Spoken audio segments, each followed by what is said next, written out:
नमस्कार, मैं हूं आंचल सिंह और आप सभी का स्वागत है हमारे चैनल द राज धर्म पर। उत्तर प्रदेश की ऐसी विधानसभा सीट पर हैं जहां पर कोई भी मुख्यमंत्री नहीं आना चाहता है, क्योंकि ऐसा माना जाता है कि जो भी यहां पर आता है दोबारा मुख्यमंत्री नहीं बनता है। आप सभी जान गए होंगे कि इस वक्त हम हैं नोएडा विधानसभा सीट पर और वहाँ के विधायक जी पंकज जी हमारे साथ हैं, जो केंद्रीय मंत्री राजनाथ सिंह जी के बेटे हैं। सर, आपका बहुत बहुत स्वागत है हमारे चैनल पर। जी सर, एक जो भ्रम है, एक अंधविश्वास है कि यहाँ पर जो भी आता है वो दोबारा मुख्यमंत्री नहीं बनता है। आप यहाँ से विधायक हैं और योगी आदित्यनाथ जी यहाँ का दौरा कर चुके हैं, जो अंधविश्वास है उसे तोड़ चुके हैं। तो आपको क्या लगता है कि दोबारा वो मुख्यमंत्री बनेंगे? आपसे हम जानना चाहेंगे। देखिए, इसमें योगी आदित्यनाथ जी आ चुके हैं, दोबारा से सरकार भारतीय जनता पार्टी की बनेगी, इसमें कहीं कोई दो राय नहीं है। और उससे पहले हमारे प्रधानमंत्री जी भी आ चुके हैं और उसके बाद 2019 के बाद और बड़ी मेजॉरिटी के साथ प्रधानमंत्री जी प्रधानमंत्री बन के देश की सेवा कर रहे हैं। तो इसीलिए ये तो और योगी जी तो अनगिनत बार यहाँ पर आए हैं और आप देखिए उसके बाद भी पूरी धाक के साथ जनता के पूरे आशीर्वाद से वो उत्तर प्रदेश की सरकार चला भी रहे हैं। ज़रूरतमंद, मजदूर, गरीब, सबके हित के लिए लगातार वो काम भी कर रहे हैं। अखिलेश यादव जो बार बार ये कहते हैं, योगी आदित्यनाथ को लेकर कटाक्ष करते हैं कि उन्हें लैपटॉप चलाना नहीं आता, फ़ोन चलाना नहीं आता, वो तो लुंगी पहनते हैं, एक तरीके से दिखाते हैं कि वो पिछड़े हैं। लेकिन वही नेशनल टेलीविज़न पर जाकर ये कहते हैं कि हाँ, मैं अंधविश्वास को मानता हूँ और इसीलिए मैं नोएडा नहीं गया। इस पर आप क्या कहेंगे? देखिए, उनकी बात में खुद वो कंफ्यूज रहते होंगे कि कभी एक बात बोलना, अगले में दूसरी बात बोलना, तो इसीलिए उन पर मैं क्या कहूँ। हाँ, इतना ज़रूर है कि आज समाजवादी पार्टी के लोग वह सच में वो खुद ट्विटर और फेसबुक से नीचे आकर लोगों के साथ वो बातचीत नहीं करते, मिलना जुलना नहीं करते हैं, लोगों की समस्याओं को सीधे समझना नहीं चाहते हैं।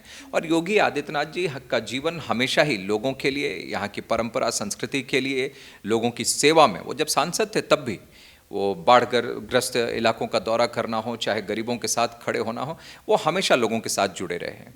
तो ये इसीलिए दोनों नेताओं के बीच में कहीं पर भी कोई तुलना ही नहीं है। और एक हमेशा भगवान राम की बात करने वाले, श्री राम का नाम लेने वाले, उसी से अपने दिन की शुरुआत और समापन करने वाले, और दूसरी तरफ राम भक्तों के ऊपर गोली चलाने वाले, भगवान राम के अस्तित्व पर सवाल उठाने वाले। तो इसीलिए दोनों में तुलना ही कहाँ है, कोई तुलना ही नहीं है। सर, ये कहा जा रहा है कि आपने 2001 में बीजेपी ज्वाइन की, आप कार्यक्रम में जाते थे, विरोध प्रदर्शन में जाते थे, और उसके बाद 2007 में आपको वाराणसी की एक सीट से टिकट मिला था, लेकिन आपने वो टिकट वापस कर दिया और ये कहा जाता है कि आपके पिताजी ने कहा था कि आपको अभी चुनाव नहीं लड़ना चाहिए।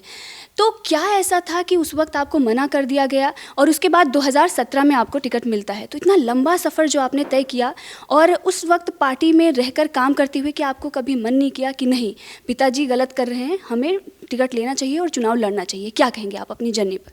देखिए, ये इसको जो कि राजनीति में सिर्फ कोई पद हासिल करने या सिर्फ एमएलए एमपी बनकर सिर्फ अपने जीवन की उपलब्धि समझने वाले जो लोग होंगे, वो शायद इस बात को समझ ही नहीं पाएंगे।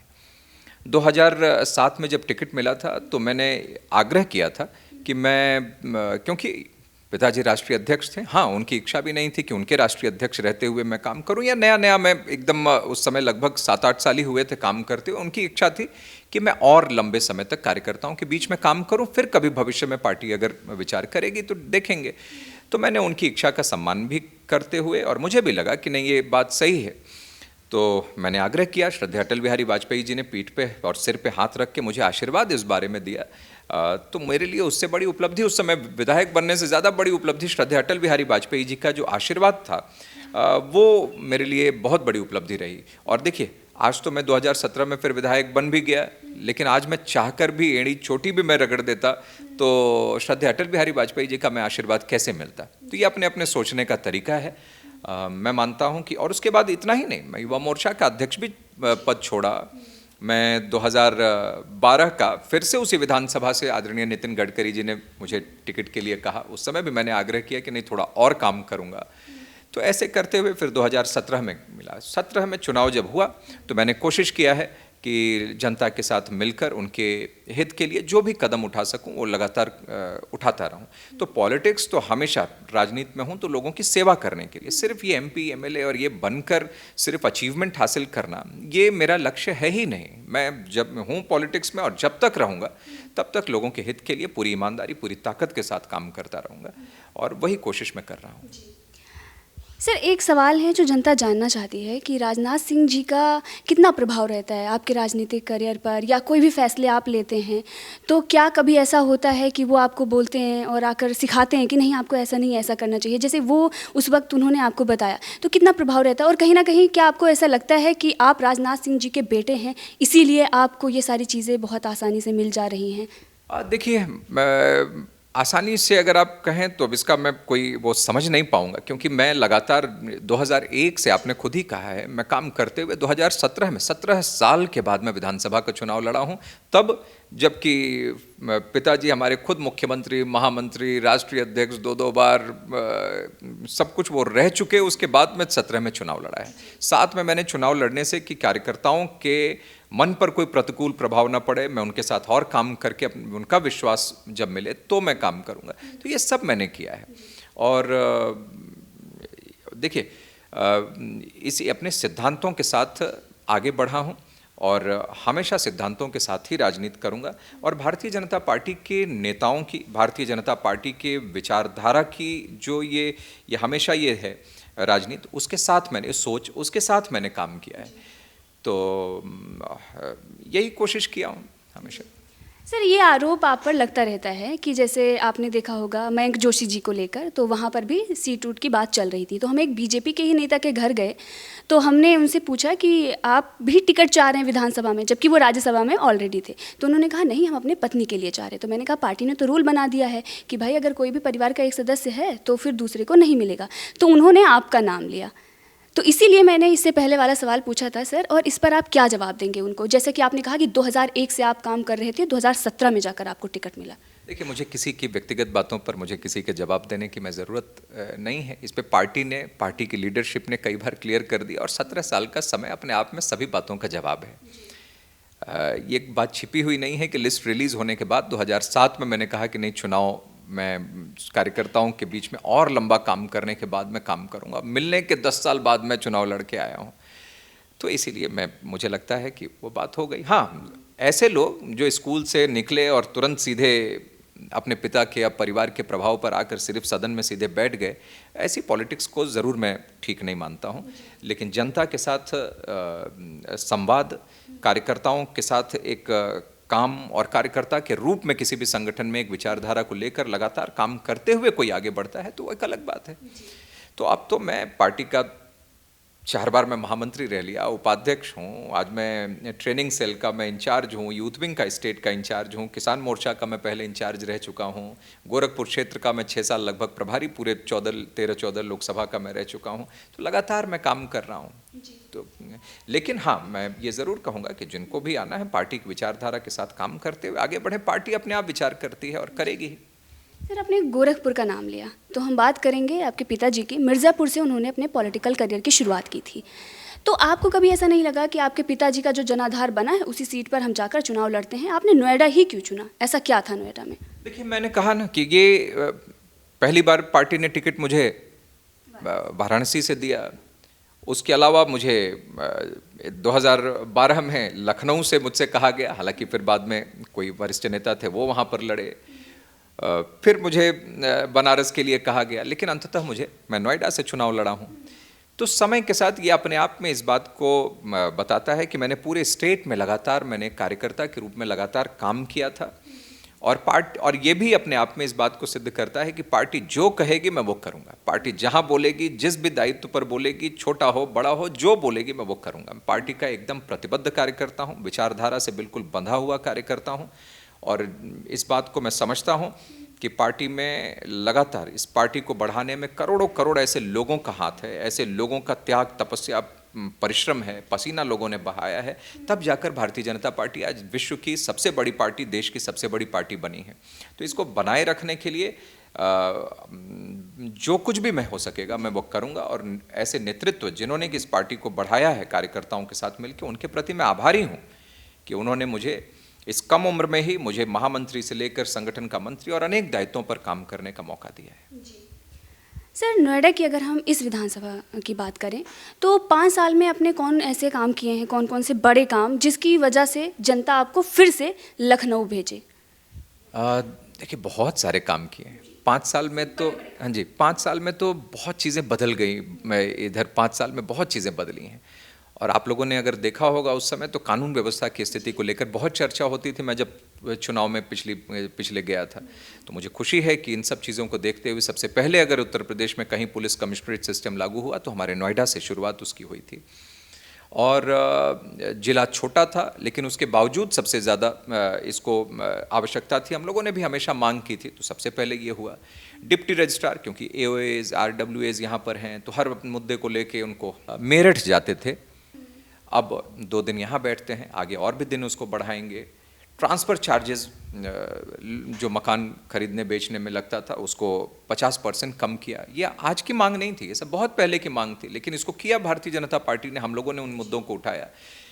हाई राइज सोसाइटीज़ में रह रहे लोगों को लगभग 45,000 लोगों का पोजीशन रुका हुआ था, उनको पोजीशन मिला।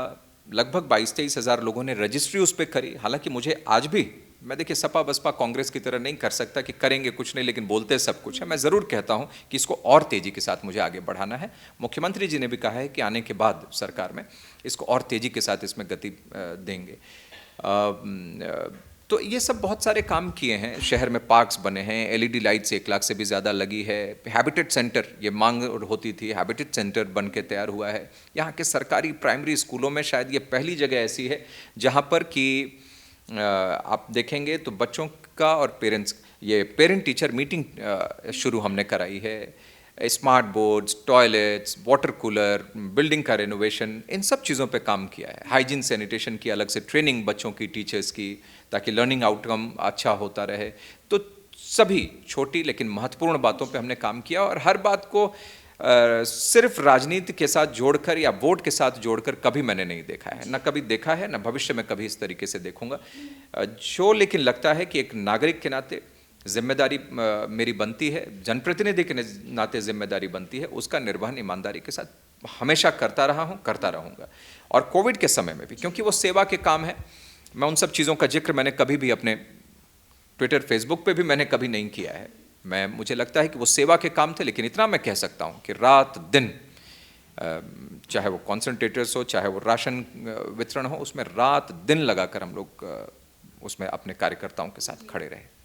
पश्चिमी उत्तर प्रदेश की अगर हम बात करें तो इस वक्त दंगों की बात जो है बार बार बीजेपी कर रही है, तो सपा का जो गठबंधन है आरएलडी के साथ, वो जाट वोट बैंक को अपनी तरफ खींच रहा था। लेकिन बार बार सपा के दौरान जो दंगे हुए हैं, जो महिलाओं के साथ अभद्रता हुई है, जिस प्रकार की स्थिति उस वक्त थी, उसको बार बार बीजेपी याद दिला रही है। तो आपको क्या लगता है, इससे बीजेपी को फ़ायदा मिलेगा और जो जाट वोट बैंक है वो गठबंधन को छोड़कर बीजेपी का हाथ थामेगा?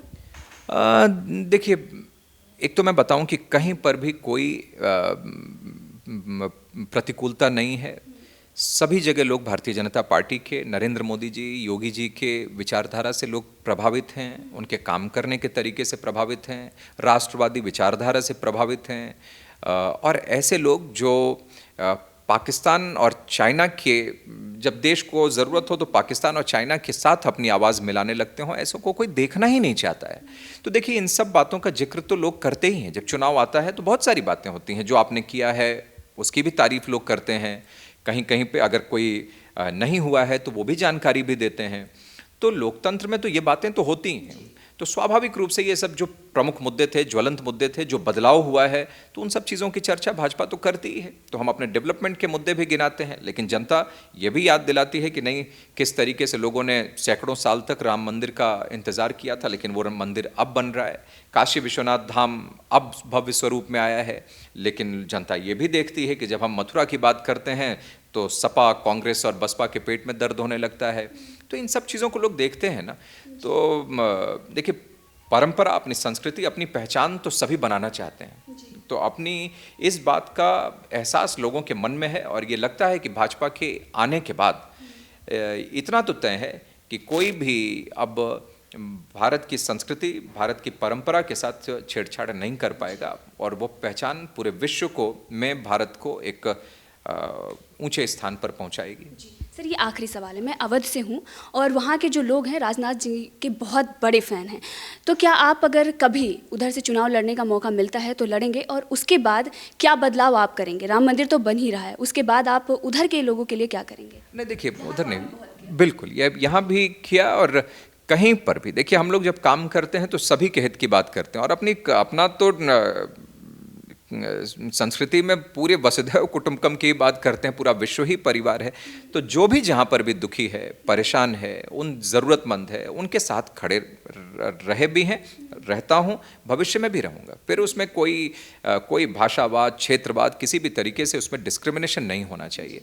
तो कहीं पर भी हो, किसी भी स्थान पर, किसी भी दायित्व पर, किसी भी क्षेत्र में काम करूं, लेकिन जिम्मेदारी तो जहां तक भी हम देख सकते हैं वहां पर सबके घर में उजाला हो, सबके चेहरे पर मुस्कान हो, यही कोशिश हमेशा से रहेगी, चाहे वो कोई भी क्षेत्र हो, कहीं पर भी हम लोग। जैसे कि आपने बोला कि योगी आदित्यनाथ जी की सरकार बन रही है, तो आगे आपके जो 5 साल आने वाले हैं उसके बड़े मुद्दे क्या हो सकते हैं और आगे आप क्या करेंगे, ये भी हम जानना चाहते हैं। देखिए, मुझे इस बात की काफ़ी हद तक खुशी है, संतुष्टि भी काफ़ी हद तक है कि नोएडा में जो भी ज़रूरत के जो मुद्दे थे, चाहे वो किसानों का हो, हाई राइज सोसाइटीज़ में रह रहे लोगों का मुद्दा हो, सड़कों का मुद्दा हो, मेट्रो को और आगे बढ़ाना हो, नोएडा इंटरनेशनल एयरपोर्ट करना हो, डेटा सेंटर, लॉजिस्टिक हब, मतलब हर क्षेत्र में, तो पानी, साफ पीने के पानी की व्यवस्था, तो जो भी काम थे उन सब पे हम लोगों ने काम किया है, शुरू किया है।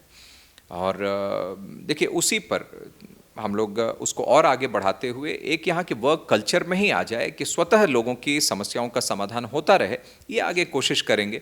और इसी पर जो प्लेटफॉर्म तैयार किया उस पर और भव्य, सुंदर और सुरक्षित नोएडा बने, ये कोशिश रहेगी मेरी। Thank you so much Pankaj ji, आपने अपना टाइम दिया हमें, और आपने देखा कि नोएडा के जो विधायक जी हैं उन्होंने योगी आदित्यनाथ को पहले से ही कह दिया कि वो दूसरी बार जीत कर आ रहे हैं और क्या बड़े मुद्दे हो सकते हैं आगे के लिए, और अभी जो उन्होंने कामकाज किया है उसका भी ब्यौरा पूरा दे दिया है। तो इसी के साथ आप सभी का धन्यवाद।